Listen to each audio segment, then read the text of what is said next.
Welcome back to VRT Commentary Rockstars. இன்னைக்கு நம்ம பார்க்க போறது solo leveling episode 6. Wake up to reality. Uchiha Sasuke. 俺は波風湊。内葉イタチ渦巻きナルト内葉マドラー Nothing ever goes as planned in this accursed world. Open பண்ண அந்த ஹயட்டோட டீமை தான் காட்டுறாங்க. அவனுங்க டஞ்சனை விட்டு வெளியே வந்துட்டானுங்க. இவங்களோட பிளான் இப்ப என்னன்னா, அந்த டஞ்சனுக்குள்ள வந்து ஸ்பைடர் பீஸ்ட் இருந்துச்சுல, அந்த பீஸ்ட் வந்து சொல்ல போனா முடிக்க போற ஸ்டேஜ்ல தான் இருந்துச்சு. அதை இந்த ஹயோட்டோ பைய தெரிஞ்சுக்கிட்டு ஜின்னையும் கென்டாவே அங்க மாட்டி விட்டுட்டு இவனுங்க வெளியே வந்துட்டானுங்க. அப்படி மாட்டி விட்டாங்கன்னா என்ன ஆகும், அந்த பீஸ்ட் வந்து கென்டாவே ஜின்னையும் சாப்பிட்டுச்சுன்னா அது வந்து திரும்ப தூங்க போயிடும். அப்படி ஒருவேளை தூங்கிச்சுன்னா அதுக்கப்புறம் அது ரொம்ப லேட்டா தான் எந்திரிக்கும். அது தூங்குற கேப்ல வந்து அங்க இருக்கிற எல்லா மன கிறிஸ்டல்ஸையும் இவங்க ஆட்டையை போட்டு வெளியே வந்துருவாங்க. அதுக்கப்புறம் வேணா அந்த பீஸ்ட் வந்து கொண்டுருவானுங்க. இப்ப ஜின்னையும் கென்டாவே அந்த ஸ்பைடர் கிட்ட மாட்டி வச்சா இவங்களுக்கு வந்து ரெண்டு நல்ல விஷயம் நடக்கும். முதல் விஷயம் வந்து ஸ்பைடர் வந்து சாப்பிட்டு தூங்கிச்சுன்னா திரும்ப எந்திரிக்கும் போது லேட்டா தானே எந்திரிக்கும். அது ரொம்ப நேரம் தூங்குறதால இவங்க வந்து எல்லா மன கிறிஸ்டல்ஸையும் ஆட்டையை போட்டு வெளியே எடுத்து வந்துருவானுங்க. ரெண்டாவது வந்து அந்த மன கிறிஸ்டல்ல வந்து 8% ஜின்னுக்கும் கென்டாக்கும் கொடுக்கணும்ல, அது வந்து அவங்களுக்கு கொடுக்க தேவையில்ல, இவங்களே அதை வச்சுக்கலாம். இவங்களே அதை பத்தி பேசிட்டு இருக்கும்போது அதுக்கப்புறம் நம்மால காட்டுறாங்க அந்த ஸ்பைடர் வந்து கெத்தா தில்ல அப்படின்னு நின்னுட்டு இருக்கோம். ஜின்னு வந்து இதை நான் பாத்துக்கிறேன் சொல்லிட்டு போவான்ல, கென்டாவை நீங்க என்ன விளையாடுறீங்களா, நீங்க சொல்ல போனா ஒரு E ரேங்க் தான், அந்த பீஸ்ட் வந்து ஒரு C ரேங்க், உங்களால கண்டிப்பா அதை தோக்கடிக்க முடியாது. ஜின்னும் இவன் சொல்றதும் கரெக்ட் தான், இவன் சொல்றது கூட கரெக்ட் தான். நான் முதல்ல ஒரு E ரேங்க் கண்டரா ரொம்ப வீக்கா தான் இருந்தேன். அந்த காக்கசா பாம்போட சண்டை போட ரொம்ப கஷ்டப்பட்டேன். ஆனா அந்த கோலமோட சண்டை போடுறதுல எனக்கு பெரிய விஷயமாவே தெரியல. ஆனா இது வந்து அதுங்களோட ரொம்ப பவர்ஃபுல்லா தான் இருக்கும். ஆனா இப்ப நான் வந்து லெவல் 18, நான் ஒண்ணு முன்னாடி இருந்த மாதிரி இல்ல. இப்ப நான் ரொம்ப ஸ்ட்ராங் ஆயிட்டேன். மோதி பாத்துலான்னு சொல்லிட்டு அட்டாக் பண்ண போவான். அதை ஒரு வெட்டிட்டு ஜின்னு வந்து அப்படி ஸ்டைல குதிச்சு லேண்ட் ஆவான் பாருங்க.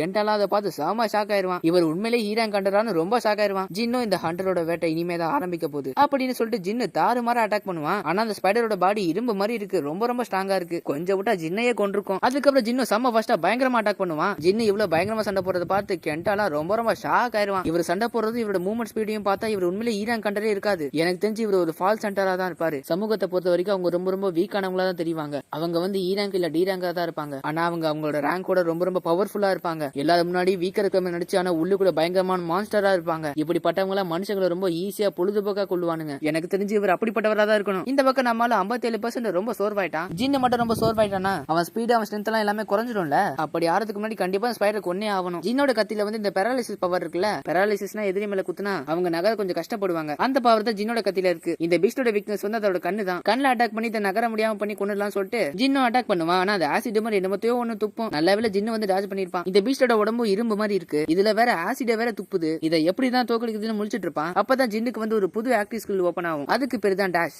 இந்த ஸ்கில் யூஸ் பண்ணா பயங்கரமா ஓடும். ஜின்னு அந்த பவர் யூஸ் பண்ணி பயங்கர வேகமா போயிட்டு அந்த கண்ணோட சென்டர்ல போய் குத்துவான். ஆனா அதுங்க பார்த்தாலும் இரும்பு மாதிரி தான் இருக்கும். அதுக்கப்புறம் இந்த ஸ்பைடர் அட்டாக் பண்ணுமா, ஆனா நம்மளும் எப்படி எப்படியே தப்பிச்சிருவான். ஜின்னு செம காண்டாயி அந்த கண்ணிலே போய் குத்துறேன்னு சொல்லிட்டு செம வேகமா போவான். அது உடவே விடாது அந்த ஸ்பைடர். அதுக்கப்புறம் அந்த ஸ்பைடரோட கால் மேல ஏறி அப்படியே குத்த போகும்போது திடீர்னு அவன் ரொம்ப ரொம்ப சோர்வாயிருவான். அந்த ஸ்பைடர் ஒரே அடி அடிச்சு பறக்க விட்டுரும். ஜின்னாலே நகரவும் முடியாது, ஏன்னா மொத்த ஸ்டாமினாவும் குறைஞ்சு நகரவே முடியாத மாதிரி ஆயிட்டான். அந்த ஸ்பைடரும் குத்த போகும்போது நம்மால வந்து இன்னைக்கு டெய்லி மிஷினை முடிச்சான்ல, அதுக்கான ரிவார்டை வந்து அவன் கிளைம் பண்ணவே இல்ல. அதனால ஃபுல் ரிகவரி யூஸ் பண்ணி திரும்ப புத்துணர்ச்சியா வந்துருவான். அதுக்கப்புறம் அந்த ஸ்பைடரோட அட்டாக்ல இருந்து தப்பிச்சு ஒரு பெரிய ஜம்ப போட்டு அப்படியே செம்ம வெறியோட அந்த பீஸ்டோட கண்ணிலே குத்திடுவான். கத்திய வச்சு குத்தினால கொஞ்சம் நகர முடியாம ஆகுமா. அதுக்கப்புறம் நம்மால விடாம குத்திக்கிட்டே இருப்பான். அதால நகரவும் முடியல, அதோட அச்சிப்பியும் குறைஞ்சிக்கிட்டே போயிட்டு இருக்கும். கடைசியில செத்தே போயிடும். நம்மளும் கெத்தா லேண்ட் ஆயிருவான். அது மட்டும் இல்லாம 2 வாட்டி லெவலப்பும் ஆயிட்டான். கென்டாலாம் அதை பார்த்து ரொம்ப ரொம்ப ரொம்ப ஷாக் ஆயிருவான். இவர் உண்மையிலே அதை கொண்டுட்டாரு அப்படின்னா இவர் கண்டிப்பா ஃபால்ஸ் ரேங்கர் தான். ஜின்னு வந்து ஸ்பைடரோட எசன்ஸ் ஸ்டோன் எடுப்பானா, இந்த ஸ்டோன் வந்து எவ்வளவு ரேட் போகும் சொல்லிட்டு ஜின்னு யோசிச்சுட்டு இருக்கும்போது அப்ப கென்டா ஜின்னோட பேக் எடுத்துட்டு வந்து, தலைவரே நீங்க உண்மையிலே ரொம்ப மாசு தான் போங்க, உங்களுக்கு ஆட்சேபம் இல்லைன்னா உங்க பேக்கையும் நானே தூக்கிட்டு வரேன், அந்த எசன்ஸ் ஸ்டோன்ஸ் கொடுங்க, நானும் பத்திரமா வச்சு வெளியே வந்து கொடுத்துறேன், இந்தாங்க தண்ணி குடிங்க, உங்களுக்கு எனர்ஜி தேவைப்படும் அப்படின்னு பயந்துட்டு மனகிறிஸ்டல் எல்லாம் உடச்சு தள்ளிட்டு இருப்பான். ஜின்னுக்குலாம் ஒன்னும் புரியல, இவன் திடீர்னு தலைவர்னு கூப்பிடுறான்னு. இதுலயும் அந்த மனகிறிஸ்டலை உடைக்கும் போது, தலைவரை நீங்க கவலையப்படாதீங்க, இங்க இருக்க எல்லா மனகிறிஸ்டலையும் நானே உடச்சு தள்ளுறேன். அப்பதான் அந்த ஹயோட்டோ டீம் அந்த ஓட்ட வழியா வருவானுங்க. அந்த ஹயோட்டோ டீமுக்கு எல்லாம் ஒன்னும் புரியல, இவனுங்க எப்படி இன்னும் உயிரோட இருக்கானுங்கன்னு. அதுக்கப்புறம் அந்த ஹண்டர் அசோசியேஷனோட ஹெட்டும் அந்த ஊவையும் காட்டுறாங்க. 2 பேரும் பயங்கரமா சண்டை போட்டு சாமையா ட்ரைனிங் எடுப்பாங்க. அவங்க ட்ரைனிங் எடுத்துல கீழே இருக்கிற தலையெல்லாம் உடையும். இந்த ஹெட் தான் சொல்ல போனா ஊக்கு வந்து ட்ரைனிங் கொடுக்குறாரு போல. ஊ வந்து ரொம்ப நல்லாவே இம்ப்ரூவ் ஆயிட்டானா. ஆனா அந்த ஹெட் வந்து ஒரு முக்கியமான விஷயத்தை மட்டும் சொல்லுவாரு, ஒரு ஹண்டர் வந்து எப்பவுமே மனசளவுலயும் உடம்பளவுலயும் ரொம்ப ரொம்ப ஸ்ட்ராங்கானவனா இருக்கணும். அப்படி வீக்கா இருந்தா கண்டிப்பா அவனுக்கு தான் பிரச்சனை. ஆனா ஒரு சில பேர் நல்ல மனசே இல்லாம இருப்பாங்க. அந்த மாதிரி ஹண்டர்ஸ் எல்லாம் ரொம்ப ரொம்ப மோசமானவங்களா இருப்பாங்க. அவங்க வந்து அடுத்தவங்களை உயிரை எடுக்க கூட ரொம்ப தயங்க மாட்டாங்க. ஏன் ஒரு சில டஞ்சனுக்குள்ள போகும்போது நம்ம டீம் அடிச்சு நம்மள கொல்ல பார்க்கலாம். இந்த ஹைட்டோ டீமுக்கு எல்லாம் ஒண்ணுமே புரியல, இவனுங்க எப்ப இன்னும் உயிரோட இருக்காங்கன்னு. ஏன்னா அந்த பீஸ்ட் வந்து C ரேங்க், கென்டா வந்து D ரேங்க்,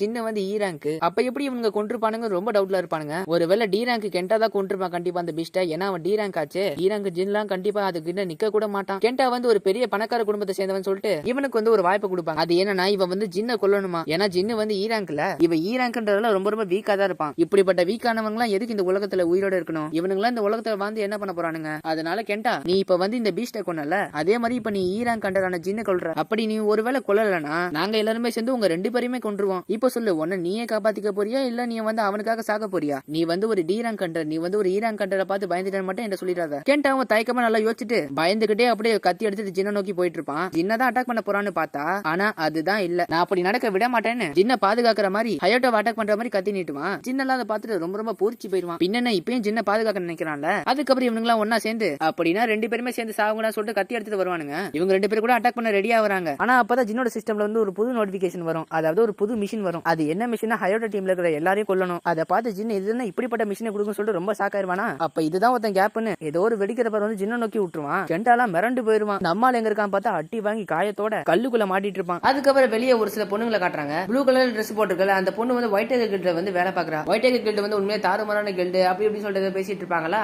அதுக்கப்புறம் இந்த ப்ளூ சட்டை பொண்ணு கேப்பா, நீங்க 2 பேரும் சாஹேயன் கூட A கிளாஸ் டஞ்சனுக்குள்ள போனீங்களா, அது எப்படி இருந்துச்சுன்னு கேப்பா. இவங்களை கேட்டா அது ரொம்ப ரொம்ப ஆச்சரியமா இருந்துச்சான். அது ஒரு A கிளாஸ் டஞ்சன்றதால ரொம்ப ரொம்ப ஸ்ட்ராங்கான பீஸ்ட் தான் அங்க இருந்துச்சான். இவங்க எல்லாம் அங்க சண்டை போடவே தன்னாங்களாம். ஆனா சாஹேயன் அங்க வந்த உடனே பாச ஒரு நொடியில முடிச்சிட்டாங்களாம். அதுவும் A ரேங்க் பீஸ்ட். இந்த சாஹேயன் வந்து ரொம்ப ரொம்ப பவர்ஃபுல் அப்படி சொல்லிட்டு பேசிட்டு இருப்பாங்களா. அதுக்கப்புறம் நம்ம ஆளுங்களை காட்டுறாங்க. ஜின்னை பார்த்தா அவன் அடி வாங்கி மட்டையாய் கிடப்பான். அந்த ஹயோட்டோ டீம்ல இப்ப அந்த ஈரான் கடை செத்துருப்பா, இப்ப நீ சாக போற கேட்டான்னு சொல்லிட்டு கெண்டாவே கொல்ல வருவானுங்க. ஆனா ஜின்னுக்கு வந்து அப்ப ஒரே ஒரு யோசனை தான், இந்த உலகம் முழுக்க சாபமும் கொடுமையும் முக்கியமா நம்பிக்கை துரோகமும் இந்த உலகத்துல நிறைஞ்சிருக்கு. இவங்க மத்தியில நான் உயிரோட இருக்கணும்னா அதுக்கு நான் ஸ்ட்ராங்கானவனா இருக்கணும். ஆனா நான் இதை எப்படி மறந்தேன், இந்த தப்ப நான் மறுபடியும் பண்ண மாட்டேன். ஜின்னோட சிஸ்டம்ல பார்த்தா ஹயோட்டோ டீம்ல இருக்காங்கல்ல, அந்த ஹயோட்டோ டீம் மொத்த 6 பேரும் ஜின்னை வந்து இப்ப கொன்னே ஆகணுமா. இதுதான் ஜின்னோட இப்ப புது மிஷின். ஒருவேளை இந்த மிஷினை ஜின்னு வந்து அக்செப்ட் பண்ணலனா ஜின்னு வந்து கண்டிப்பா செத்துருவான். அதுக்கப்புறம் ஜின்னு பயங்கரமா இருந்துச்சுன்னு இந்த சிஸ்டம் பத்தி இப்ப எனக்கு நல்லா புரிஞ்சு போச்சு. எனக்கு எது நல்லதோ அதை மட்டும் தான் இது மிஷினா வைக்குது. என் சூழ்நிலைக்கு ஏத்த மாதிரி இது உடனே மிஷினை மாத்துது. இந்த சிஸ்டத்துக்கு வந்து நான் எதுக்கோ தேவை. இந்த சிஸ்டத்துக்கு நான் உயிரோட இருக்கணும். அப்பதான் இந்த சிஸ்டமால என்ன பயன்படுத்த முடியும். இந்த சிஸ்டம் என்ன எந்த அளவுக்கு பயன்படுத்துதோ அதே மாதிரி இந்த சிஸ்டத்தை நான் பயன்படுத்துவேன். இந்த சிஸ்டத்தை பயன்படுத்தி நான் சக்தி வாய்ந்தவனா மாறுவேன் அப்படின்னு சின்ன ஹயோட்டோ டீமை நோக்கி போவான். அவனுங்களாம் ஜின்னை பார்த்து ரொம்ப ஷாக் ஆயிருவானுங்க. இவனும் எப்போ உயிரோட இருக்கான்னு. இப்ப கூட ஜின்னை வந்து மட்ட தண்டி தான் பேசிட்டு இருப்பாங்க. நான் ஒரு வீக்கஸ்ட் ஹண்டர் தானே, இப்ப இந்த வீக்கஸ்ட் ஹண்டர் கையில தானே நீங்க எல்லாம் சாக போறீங்க. நீங்க என்ன வேட்டையாட ரெடினா அப்ப நானும் உங்களை வேட்டையாட ரெடி தான். அப்ப அந்த டீம்ல இருக்க ஒருத்தன் இவன் நான் பாத்துக்கிறேன் சொல்லிட்டு ஜின்ன கிட்ட ஓவரா பேசிட்டு இருப்பான். ஜில்லு சைலண்டா கத்தி எடுத்து ஒரே போடு அப்படியே தலை துண்டா விழுந்துரும். எல்லாரும் அதை பார்த்து மிரண்டு போயிருவானுங்க.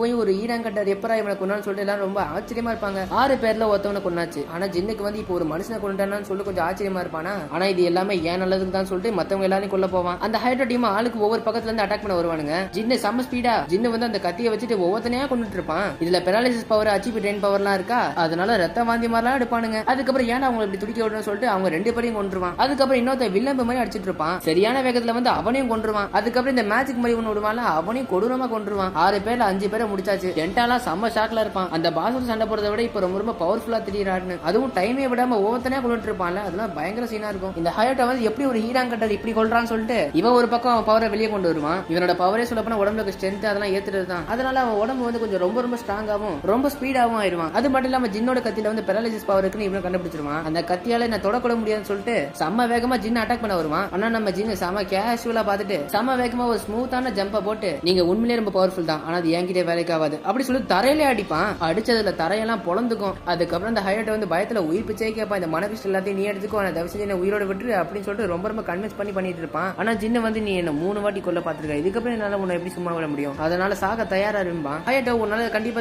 தப்பிக்க முடியாது அப்படி இப்படி சொல்லிட்டு இருப்பான். ஜின்னு வந்து டஞ்சனுக்குள்ள என்ன நடந்தாலும் வெளியே யாருக்கும் ஒன்றும் தெரியாதுல்ல. அதுக்கப்புறம் ஹயோட்டோ செம்ம காண்டாயிட்டு டேய் உனக்கு என் தம்பி யாருன்னு தெரியுமாடா அப்படி சொல்லிட்டு கத்துவான். ஆனா அதுக்குள்ள ஜின்னு அவன் தலையை துண்டா வெட்டி விட்டுருவான். போன எபிசோட்ல வந்து நான் ஹயோட்டோட அண்ணன் சொல்லியிருப்பேன். ஆனா ஹயோட்டோக்கு வந்து தம்பி தான் இருக்கான். எல்லாரையும் கொண்டதால ஒரு வழியா மிஷின் வந்து கம்ப்ளீட் ஆயிடுச்சு. கெண்டால அதை பார்த்துட்டு வாந்தியா எடுப்பான். கடைசி அந்த டஞ்சன் க்ளோஸ் ஆகிற ஸ்டேஜ் கிட்ட வந்துருச்சா. அதுக்கப்புறம் ஜின்னு கெண்டாவும் வெளியே வந்துருவாங்க. இந்த ரிப்போர்ட் எழுதுறவங்களுக்கு ஒண்ணுமே புரியல. அதாவது உள்ள நடந்த சம்பவத்துல வந்து சி ரேங்க் டி ரேங்க் எல்லாம் இறந்துட்டாங்க, நீங்க 2 பேரும் தான் தப்பிச்சீங்க. அதாவது நீங்க ஒரு டி ரேங்க் இவர் வந்து இ ரேங்க் அப்படின்னா டி ரேங்க் கண்டரான கெண்டா நீங்க தான் இந்த பாச கொண்டிருப்பீங்க. கெண்டாவும் ஆமா அதுதான் உண்மைன்னு சொல்லிட்டு இருப்பான். ஜின்னுக்கு வந்து மிஷினை முடிச்சதால ரிவார்ட்ஸ் கூட கொடுப்பாங்க. ஆனா ஜின்னுக்கு வந்து இப்போ ஒரு புது ஸ்கில் ஓபன் ஆயிடுச்சு. அந்த ஸ்கில்லை யூஸ் பண்ணா எனிமி வந்து பேனிக் ஆயிருவாங்க. அதனால எனிமியோட 50% எபிலிட்டி வந்து குறைஞ்சிடும். கடைசி அந்த ரிப்போர்ட் பண்றவங்களும் டி ரேங்க் கண்டாவான நீங்க தான் இந்த பாச கொண்டிருப்பீங்க, இந்த இ ரேங்க் கண்டரான ஜின்னு வந்து ஓரமா உட்கார்ந்துட்டு இருப்பாரு கரெக்டா. சரி ஓகே உங்க ரிப்போர்ட் முடிஞ்சது, நீங்க கிளம்பலாம் சொல்லிட்டு கிளம்ப வச்சிருவாங்க. கெண்டாவும் ஜின்னை பார்த்து தலைவரை நீங்க என்ன காப்பாத்தினதுக்கு ரொம்ப நன்றி அப்படி இப்படி சொல்லிட்டு இருப்பான். ஜின்னும் பரவாயில்ல அது ஒரு பெரிய விஷயமே இல்லைன்னு சொல்லிட்டு அப்படியே மேல பார்த்தா மழை பெய்யும். நல்ல வேளை ஜின்னாக்கு வந்து கொடையை கொடுத்து விட்டேன்னு சொல்லிட்டு நம்ம ஜின்னு நினைச்சிட்டு இருப்பானா.